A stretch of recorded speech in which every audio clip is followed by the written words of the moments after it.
Hello दोस्तों, कैसे हैं आप सब। मैं हूं आशिक राज। आप सभी का स्वागत है मेरे चैनल में। दोस्तों, इस सेशन में मैं बात करूंगा बेसिक्स ऑफ सेलेक्ट स्टेटमेंट। जैसा कि आप लोग बहुत बार यूज़ किए होंगे। अगर आप एसक्यूएल पढ़ रहे हो या आप एसक्यूएल यूज़ कर रहे हो, कहीं भी वर्क कर रहे हो, तो वहाँ पे सेलेक्ट स्टेटमेंट का बहुत ही ज़्यादा महत्व है। आप कभी भी यूज़ करते होंगे कभी भी डेटा यूज़ करते हैं, डेटा फेच करने के लिए देखते होंगे तो सेलेक्ट का यूज़ करते होंगे कि इस टेबल में कितने डेटा हैं, तो उसके लिए आप सेलेक्ट का यूज़ करते होंगे। लेकिन उसमें बहुत सारे कंसेप्ट है, कैसे कैसे यूज़ करने हैं, वो सेलेक्ट के बाद क्या आता है, उसके बाद क्या क्या कैसे कैसे उसका कंसेप्ट होता है, उसको मैं यहाँ पे डिफ़ाइन करने वाला हूँ, डिस्क्राइब करने वाला हूँ। तो आप इस वीडियो को देख सकते हैं, पढ़ सकते हैं, समझ सकते हैं, और अगर ये आपको हेल्पफुल लगे तो आप चैनल सब्सक्राइब कर सकते हैं और दोस्तों के साथ भी शेयर कर सकते हैं। ठीक है, तो चलिए अब स्टार्ट करते हैं हम। तो सेलेक्ट स्टेटमेंट क्या होता है? A select statement is use to read the data from table. तो डेटाबेस में टेबल होती है, टेबल में डेटा होती है, और टेबल में जो डेटा होती है वो रो और कॉलम वाइज होती है। ठीक है, तो टेबल के डेटा को रीड करने के लिए जो सेलेक्ट स्टेटमेंट का यूज़ किया जाता है। ओके, उसमें जितने भी डेटा होंगे उसको फेच करने के लिए कि बाहर स्क्रीन पे देखने के लिए सेलेक्ट स्टेटमेंट का यूज़ किया जाता है। ओके,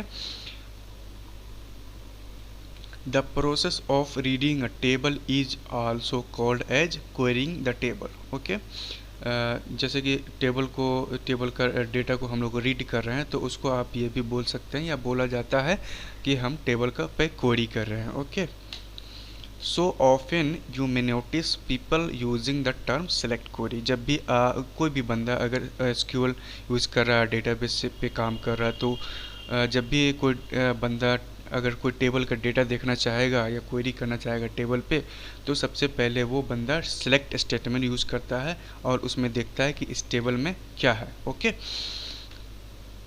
तो जैसे कि HR स्कीमा के अंदर आपको ये डिपार्टमेंट्स टेबल मिल जाएगा, और मैंने यहाँ पे 3 डेटा ही लिए हैं और 4 कॉलम उसका है।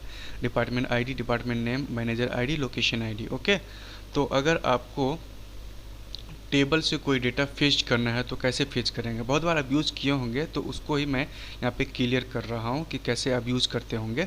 तो उसका कंसेप्ट क्या है कि आप अगर पूरे कॉलम का डेटा चाहिए तो select department ID, department name, manager IG, location ID और फ्रॉम डिपार्टमेंट्स। ठीक है, फ्रॉम यहाँ पे टेबल नेम, तो यहाँ पे कॉलम नेम और select column name from department मतलब टेबल नेम। तो इस क्वेरी के अंदर कैसे प्रोसेस होता है वो मैं आपको दिखाना चाहूँगा आगे।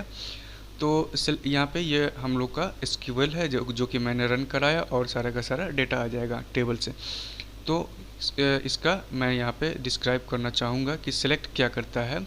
स्टार्ट विथ सेलेक्ट, जब सेलेक्ट स्टेटमेंट जो स्टार्ट करते हैं तो वो सेलेक्ट से स्टार्ट होगा। तो इसका मतलब क्या हुआ, आप कौन सा ऑपरेशन कर रहे हैं इस टेबल पे। ठीक है, तो ऑपरेशन का नाम है यहाँ पे सेलेक्ट। तो आप लोग या मैं, हम लोग क्या करते हैं, सेलेक्ट लिखते हैं, सबसे स्टार्ट जो करते हैं सेलेक्ट। तो सेलेक्ट मतलब कि आप वहाँ का डेटा सेलेक्ट कर रहे हैं, ये एक ऑपरेशन है। ओके, और उसके बाद list of columns to read. तो यहाँ पे देख सकते हैं department ID, department name, manager ID, location ID और बहुत सारे कॉलम्स, जितने भी कॉलम होंगे आप यहाँ पे देंगे तो उसको बोलेंगे list of columns to read. तो क्या रीड करने का है, सिलेक्ट के बाद जस्ट क्या है, सेलेक्ट देने के बाद आपको क्या रीड करना, व्हाट टू रीड क्या, तो यहाँ पे कॉलम का नेम देना है आपको। ठीक है, तो फ्रॉम, उसके बाद आता है फ्रॉम। तो सेलेक्ट के बाद क्या सेलेक्ट करना है, और from this clause is needed to define the source, कि फ्रॉम ये कीवर्ड है, इस ये डिफाइन करता है कि आप कहाँ से लेना चाह रहे हैं। सो ठीक है, तो यहाँ पे टेबल नेम, तो कहाँ से लेना चाह रहे हैं, एक टेबल है डेटाबेस के अंदर, उस टेबल में बहुत सारे डेटा पड़े हुए हैं, उस टेबल से हम लोग को डेटा चाहिए।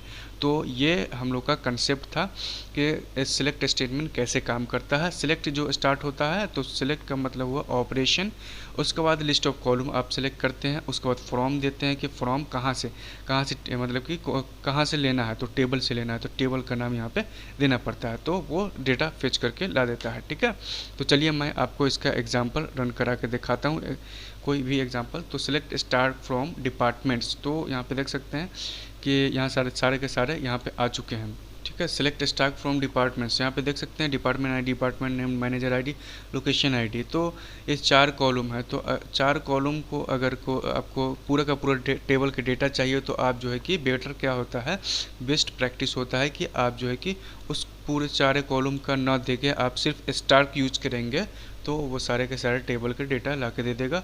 और आप देना चाहते हैं यहाँ पे सारे के सारे एंट्री भी कर सकते हैं, यहाँ पे सारे के सारे कॉलम का नाम एंट्री करके भी आप सर्च कर सकते हैं। तो ये इस तरीके का डेटा आ जाएगा। ठीक है। तो ये रहा हम लोग का जो है कि सिलेक्ट स्टेटमेंट का जो कि कंसेप्ट, जो कि मैं चाहता था कि आपको बताऊं।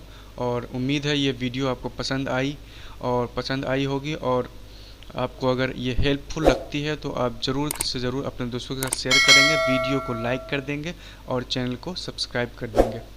Thank you very much for watching this video.